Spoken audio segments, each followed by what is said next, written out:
बातमी नाशिकमधून आहे। नाशिक जिल्ह्यातील MACCIAनं पाकिस्तानासह तुर्की आणि अझरबैजानची आर्थिक कोंडी करण्याचा निर्णय घेतलाय।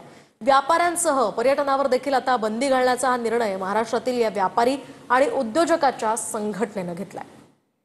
आपल्या सोबत या ठिकाणी महाराष्ट्र चेंबर्स ऑफ कॉमर्सचे हे सर्व पदाधिकारी आहेत।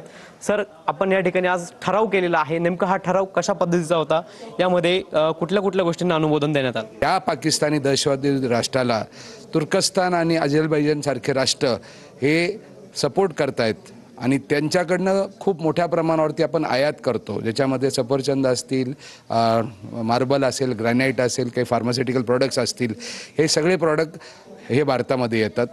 त्याचबरोबर टुरिझम संदर्भात आपल्याला दत्ताजी माहिती देतीलच। तर ह्या सगळ्या गोष्टींची जर आर्थिक नाकेबंदी आपल्या दोन देशांची करायची असेल तर या प्रॉडक्ट्सवरती आपल्याला बंदी घालणं, या उत्पादनावर बंदी घालणं हाच एक प्रयत्न असेल। आणि तुर्कीला तर याचा फार मोठा फटका बसेल, कारण मी सांगितलं की एक पर्यटक किमान 8 लोकांना रोजगार देतो किंवा वेगळ्या मार्गाने त्याला तिथल्या लोकल माणसाला हेल्प होते।